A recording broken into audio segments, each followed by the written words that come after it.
Shalom, my people. I like to say peace to all people, much love, and hopefully you have compassion and acknowledgement of your iniquity in your heart so you can return to a higher and a higher only and fulfill your guilt offering before a higher. That's Isaiah chapter 53, verse 10. Our guilt for turning from our Creator and our forefathers from turning from our Creator, putting us in the situation that we are in now, in this captivity, surrounded by wickedness and idolatry at its finest. But I like to say, Shalom to all my people. Much love from the house of Dawi. Okay, now this is what the COINTELPRO feared. This is what J. Edgar Hoover feared. This is what that whole program was fearing. This book of Hosea, chapter 3, and preferably verse 5. Because verse 5 is speaking of a coming descendant of Dawid in the latter days. So if you don't know anything about the COINTELPRO, hopefully you did listen to the video prior before I started speaking, that they feared a black Messiah coming to deliver his people from the cruelty of the hands of our oppressors. And they have knowledge of this book, you know, the so-called Illuminati or illuminated ones. Illuminated to what? Illuminated to the prophecies of the beginning and endings of this book. So they know how to play it year by year, decade by decade, time by time, as we see that they've been doing. Now, I'm going to read the whole thing from jump, then I'm going to skip over, to another version to put this thing together. Hosea chapter 3, verse 1. Then Ahiah said to me, go and love your wife again, even though she commits adultery with another lover. This will illustrate that Ahiah still loves Yasharallah, even though the people have turned to other idols and to love them and to worship them. So I brought her back for 15 pieces of silver and 5 bushels of barley and a measure of wine. Then I said to her, you must live in my house for many days and stop your prostitution. During this time you will not have sexual relations with anyone, not even with me. That's funny because like in reality this is law keeping, because if your wife as if your woman has laid with someone else, then by law you can't go lay with her because you'll commit adultery. But since this is a symbolic symbol that's going on right here, it's a beautiful thing, how Ahia is putting this together, you know, um, because we have been having relations with idols of the nations, especially the New Testament deity, you know. So so even right here, this sexual relation with anyone is more like it's like a metaphor. It's like a connection, So it's like Hosea literally couldn't go in unto his wife again for the rest of her days. And we right now, Ahia is saying like, since we like for a while, we've been having relations with these other idols, which is like a form of pleasure, sexual intercourse, right? So Ahia like, you're not even gonna have that with me, meaning my pleasures, my blessings, my coverage, my covering. You know what I'm saying? So it's a beautiful thing if you just really pay attention and put it in its proper perspective. That's why I love you, Ahia, because everything makes sense and it's very lawful. It's very lawful. Verse 4. This shows that Yasharallah will go a long time without a king or prince. It's funny because lowercase king means prince. It's just letting you know. And without sacrifices, sacred pillars, priests, or even idols. In certain versions, this may say images, you know. Then the key thing right here, verse 5.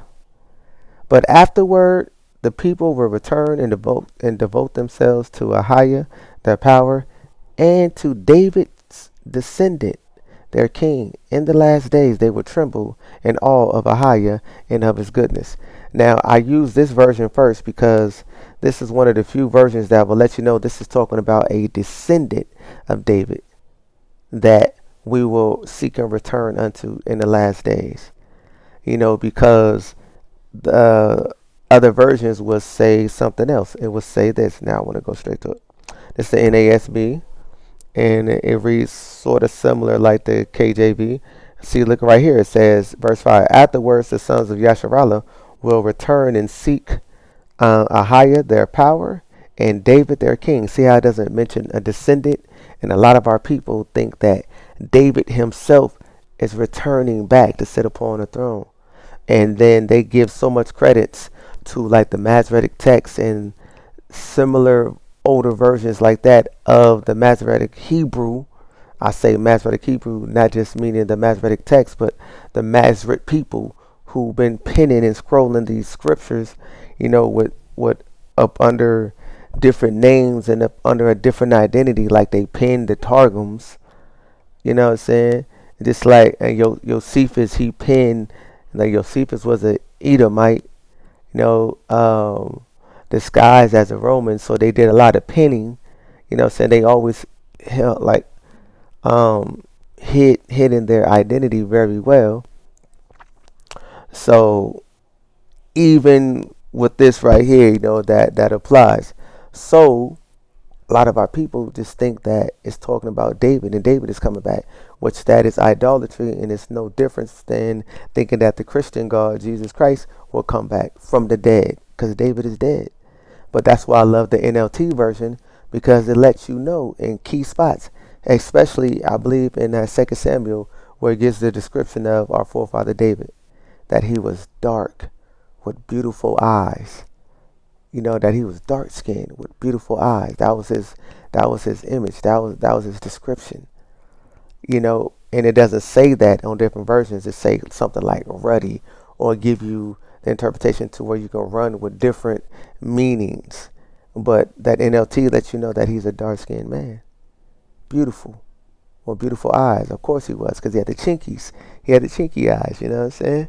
Because of Ruth, because that Ruth blood is rolling in his body, that Moabite blood. But I like this version right here, as well. That's in ASB version. I like this version as well because it's kind of clean.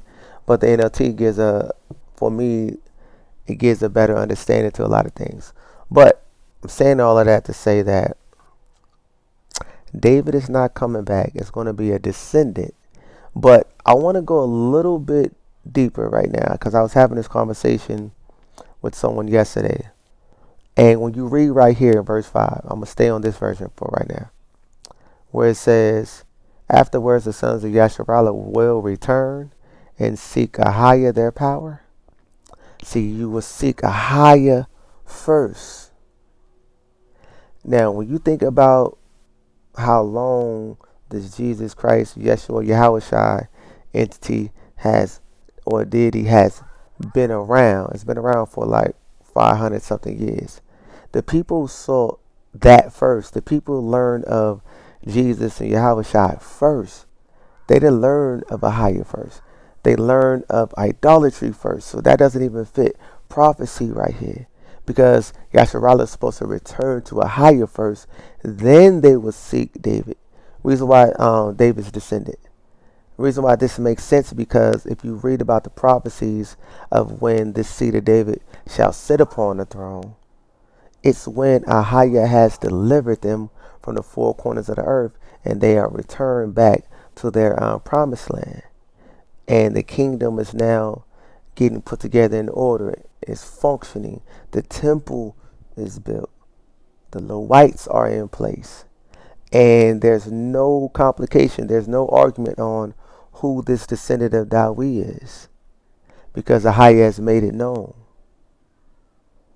Everything is in place if you understand the prophecy of this coming descendant. So right here we see you seek a higher first, then that descendant. But throughout time, the idol of the New Testament has been worshipped and praised and honored. If you understand that, that doesn't fit prophecy. Still to this day, people that's waking up are waking up still seeking this so-called Messiah of the New Testament. The majority of Yasharallah are into idolatry, is into the New Testament, the remnant, right? I'm sorry, not the remnant. I was about to go into another topic. That's why the so-called remnant is not the elect like they say in the New Testament, because when you go to um, Micah chapter 4, Ahiah calls his remnant the weak and the lame, not the elect. How the elect is the great, the strong, right? But the remnant shall be the weak and the lame that he will make strong. So that don't even fit prophecy when you put together even with the remnant dealing with things in that New Testament. But just kind of consider and just think about that the idol was sought out before the creator. So this doesn't even fit. So the descendant of Dawi is still in your captivity where you are. Because he is among his people, will be brought out among his people when Ahiah delivers all of Yasharallah from the four corners of the earth. And then once we go into that wilderness, Ezekiel chapter 20, once we're in that wilderness in Ezekiel chapter 20, and then we pass up under the rod, and Ahiah purges out the rebels and the transgressors. Just read Ezekiel chapter 20, it talks about it. And then once all of that is weaved out, and then everything is put together, the people are going to know who is this seed of Dawi, because he been brought back with them, and the high is going to make it known unto them. Because now it's time to cross and go into the land. Because only those who pass up under the rod goes into the land, into the so-called kingdom of the Messiah, or the descendant of Dawi. It's truly the kingdom of Ahiah, but the descendant is the prince reigning in the highest kingdom. Plus Ahiah has given so much to this, so much glory, or so much to this descendant of Dawi, because Ahiah doesn't share his glory, but he did say he's going to exalt, his anointed one. He's given so much to him, so it's his kingdom, his domain to rule. But we know Ahiah is the great king, and he is the judge over all dominions. So that's when that would take place, when we all get brought over, and we will know who the descendant of Dawi is. So this is why I don't fault too many people nowadays who wake up and know that they are a descendant of Dawi, because you are a descendant of Dawi if Ahiah has put that spirit in you. But there's only going to be one descendant who's going to reign, and that's going to be made known to the people. But Ahiah has made it known unto him who he is. But I don't fault others for feeling or thinking they is, because they possibly can be. I can't say that you're not until it comes to pass. But the one truly knows who he is, because Ahiah has made it known and putting him through the trial and to the test, and to the trial and error, right? The refinement process. So this is what J. Edgar Hoover and the COINTELPRO program feared: the rising of a black Messiah delivering its people, which they got it all wrong. It's just a way of keeping people into idolatry anyway, seeking a man for deliverance, when Ahiah already put forth and made known that he will deliver us from this captivity that we are in today. He will. Isaiah 60 talks about that. Ahiah will do this. And also other places where Ahiah will anoint himself. Ahiah has to anoint himself before the world, so they can know that he is still king of all dominions. He run this earth, and he allowed for the Amalekite Edomites, so-called Jews, the bankers, your Rothschilds, your Bilderbergers, etc., your Shivs. These Amalekites come in different forms, different colors, different races. They take upon the identity of different nations because they have dominion over those nations. Ahiah gave these so-called Jews, robbers of our nation. Only thing they didn't rob us of is our God's name, because they never exalted and considered obligation towards our king Ahiah. That's why they don't call him Ahiah. They call him Yahweh, Yahoo, not Yahoo, Yahweh. Or it's kind of funny. That's a play on words, Yahoo, like Yahoo, who was that? Exactly. It's like it's making fun of it. But Yahweh, Yah, Yahuwah, Yahweh, Yah-O, YHWH, CHWH. All of these names are names, Hashem. All of these names are passed down from the so-called Jews, these Amalekite Edomites, these the Illuminati, these illuminated ones to this book, illuminated to their prophecy. Their prophecy was for them to rule by the sword, by cruelty, wickedness, power, weaponry, which they've been doing. They've been running the entertainment industry, controlling it, and by using that facet to demonize and control the youth, the public, and society. They're trying to bring in this metaverse to keep the poor, and they can stay above level and live in this world and try to stay rich where it has value, but have us live in some false reality. They're trying to bring that on. They're trying to bring in the new world order. If you put all of this in its proper perspectives, then you will understand. You will truly get it and understand, like, who these Amalekites is, what they put in place, this idolatry, the New Testament, and how they always throw little monkey wrenches in to have us still leaning towards a man and not a higher. And they have us calling upon different names, but not a higher, because all they had to do was put, like they put in the back of the Bible, that the Y, all they had to, like in the back of the Bible says, the YHWH name was too holy to be spoken. You know what I mean? So everywhere that was Lord and God read YHWH. All they had to do was put everywhere it was read a higher, and then our people would be calling upon the right name. Because this is where you get the name of the special treatment of the name Yahweh or Yah or Yahuwah or Yah or Yahweh, or this is where you get and even the Hashem. This is where you get the treatment of that name being special and like an honorable name that you can't taint. It's too holy to speak. It's from them by putting that in the back of that Bible. And you can look it up on Google now, because like they took it out of a lot of Bibles nowadays.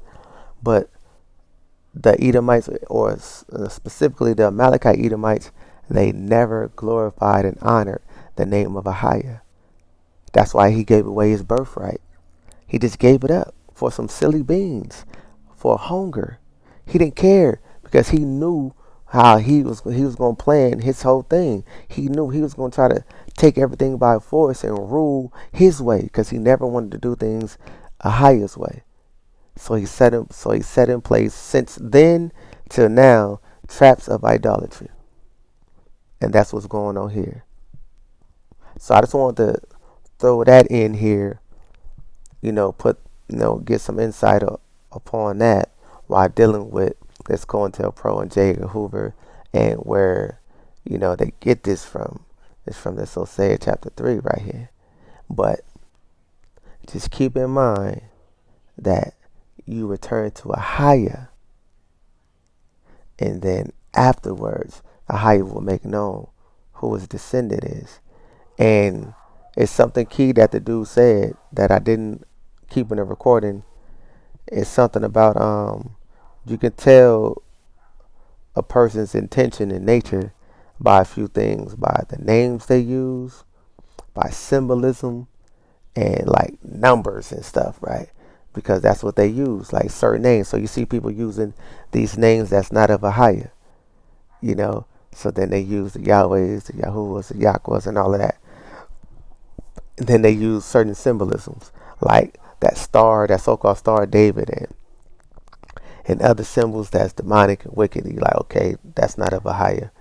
And then they probably use some kind of numerology that's like, okay, that's not the sign, or that's not the descendant of this of Dawi, who is going to be of a higher, for he will carry the spirit of a higher, of compassion, understanding, being considerate, walking with equity, not judging by the sight of his eyes or the hearing of his ears, because he's among his people.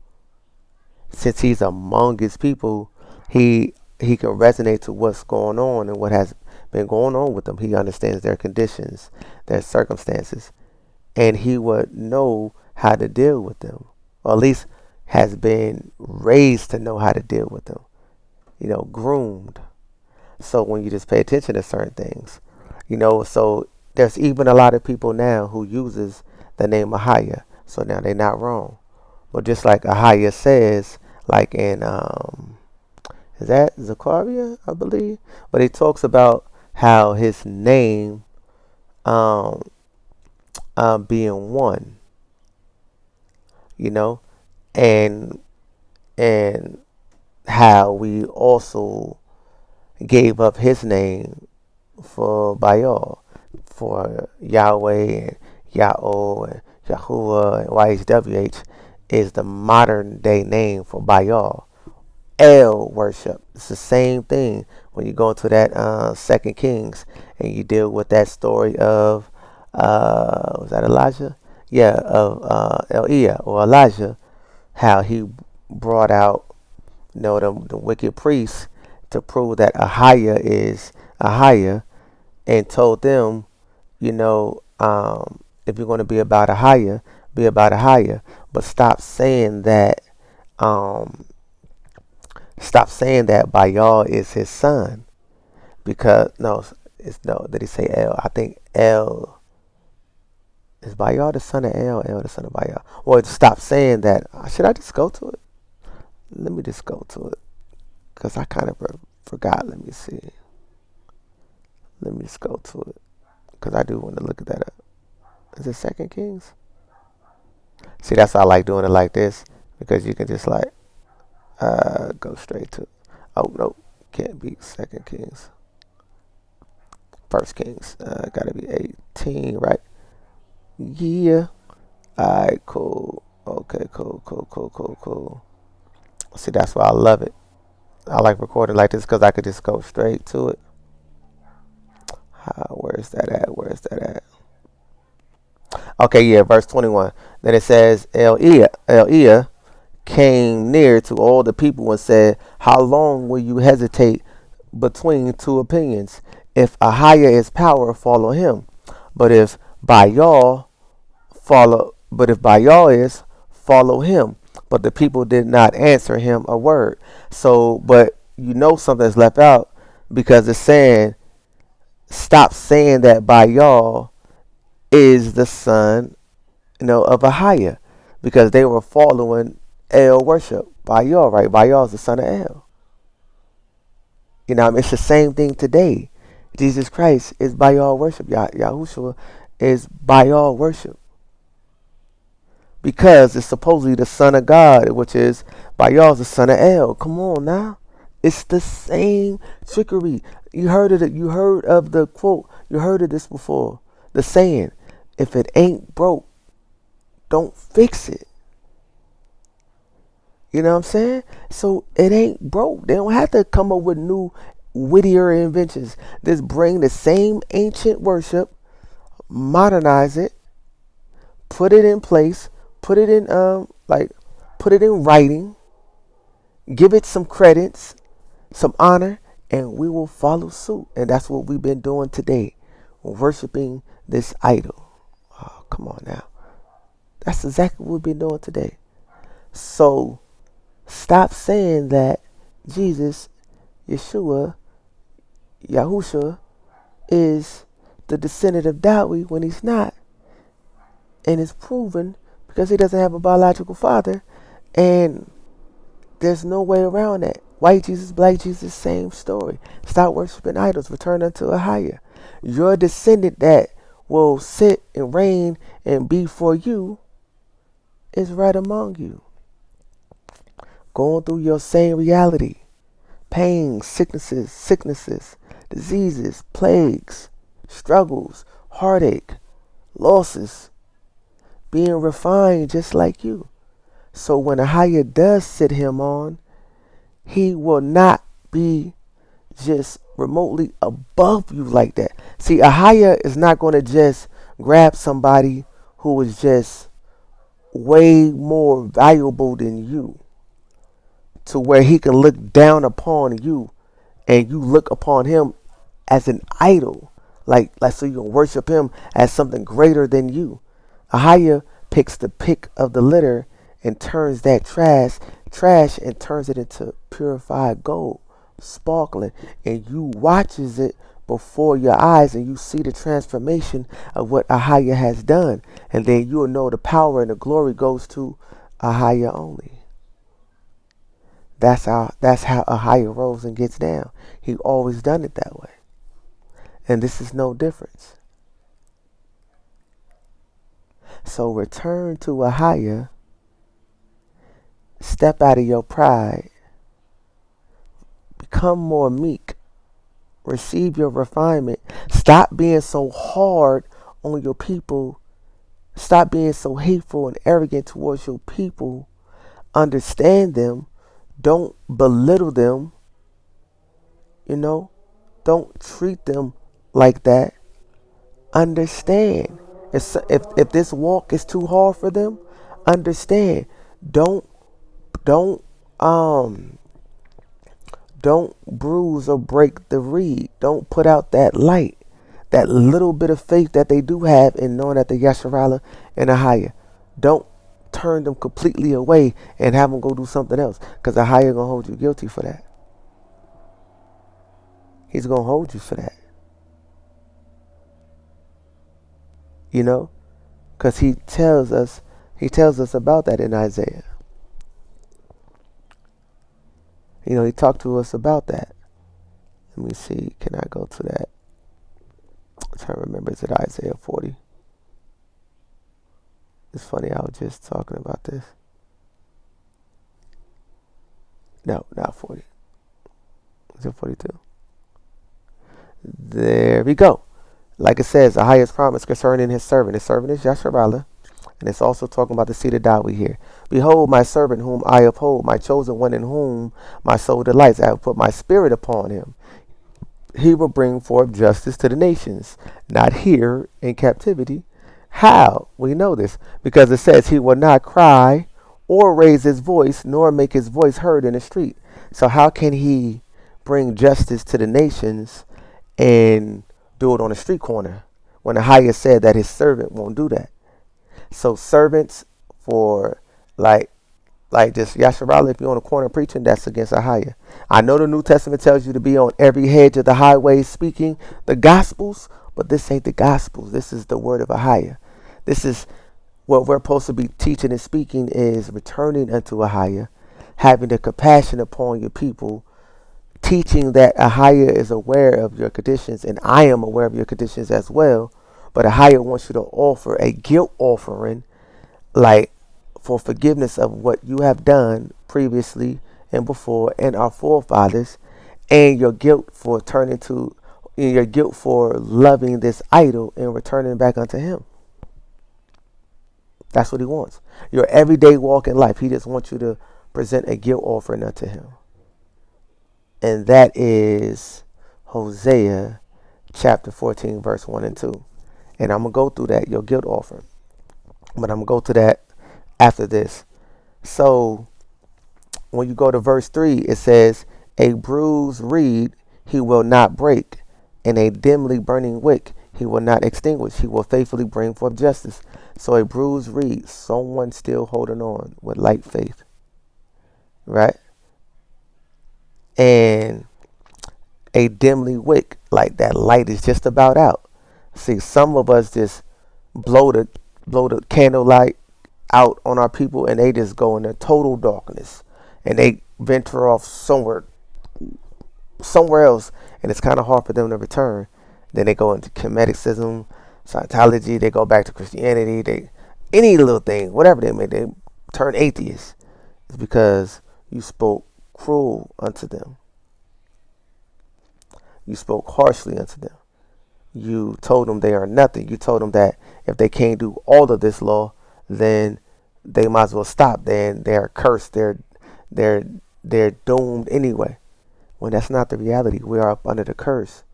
Some of these laws have instructions for the land only. And we are up under the dominion of our captors. So we are to be obedient unto a higher for giving the dominion to our captors. But once we awake to know who we are, then we slowly make that transition back unto a higher, and we start repenting of our sins and begging a higher to bring us out of this circumstance and these conditions, so he can bring us back into the land, set up our kingdom, so we can keep his law faithfully, willingly, so that we can receive the blessings that come with keeping his law. Because we don't receive the blessings now for the laws that we try to keep, the moral laws which can be kept. For we see they poison the food, taint the food, airborne wise, and in these factories, this processed food, even homegrown food is tainted. So we even sinning against a higher unwillingly, unknowingly.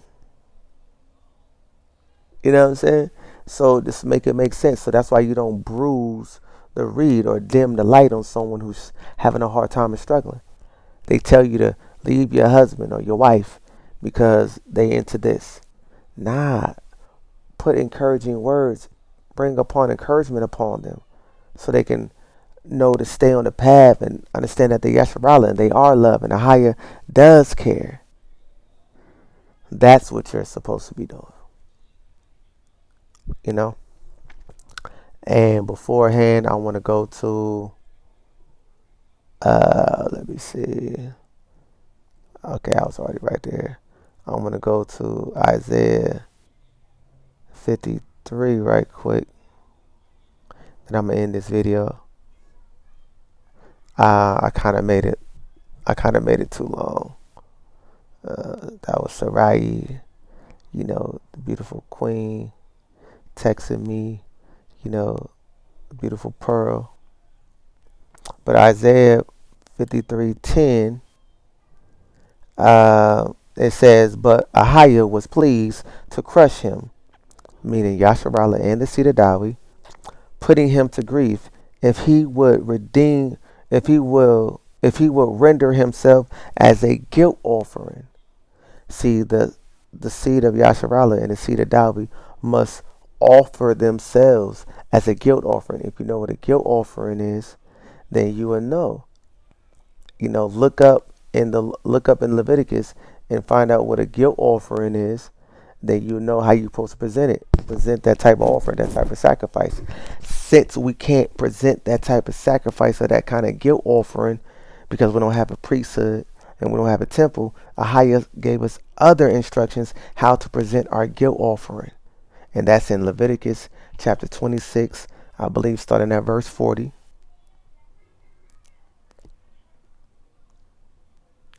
We're going to go to that first.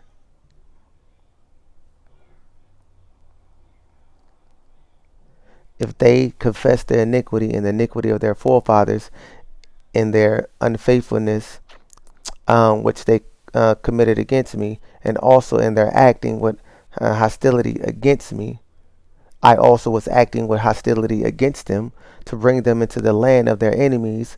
Or if their uncircumcised heart becomes humbled, so that they then make amends for their iniquity, then I will remember my covenant. That's ironic right there, because the New Testament is supposed to be the new covenant. But the new covenant is actually Jeremiah chapter 31, verses 31 through 34, that Ahia will place his law in our inward parts, and no man will have to teach about Ahia, for all men and all people will know about Ahia. I had a vision about that before. I spoke about this vision, in my on my Facebook channel. Sorry, on my Facebook. I made a post, and my vision was I was upset with my people in the world for praising idolatry and Yahusha.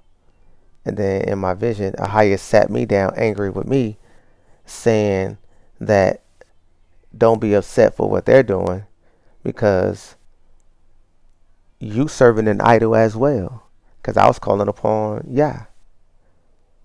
So it's like, how you going to be a hypocrite? Don't be a hypocrite. And then he said, um, when it is time, all people shall know me. They all shall know me.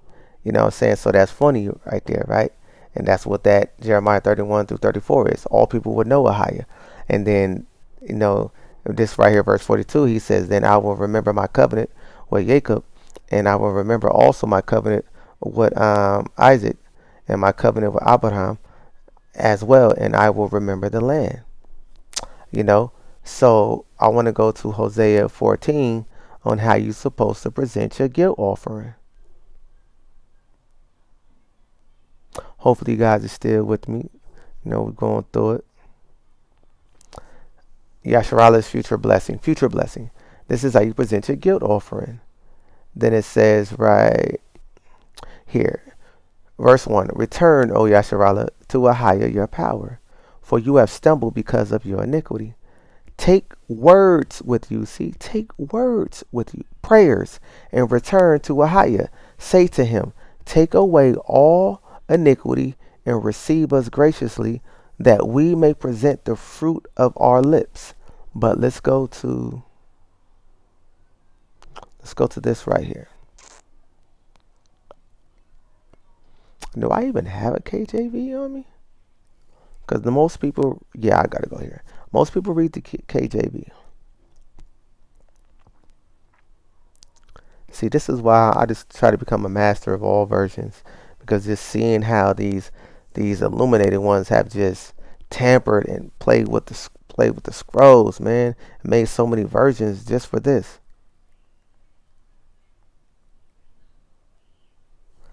See, as it reads right here, O Yasharala, return unto Ahiah thy power, and thou hast fallen by thy iniquity. Take with you words and turn to Ahiah. Say unto him, take away all iniquity and receive us graciously. So we will render, so will we render the calves of our lips.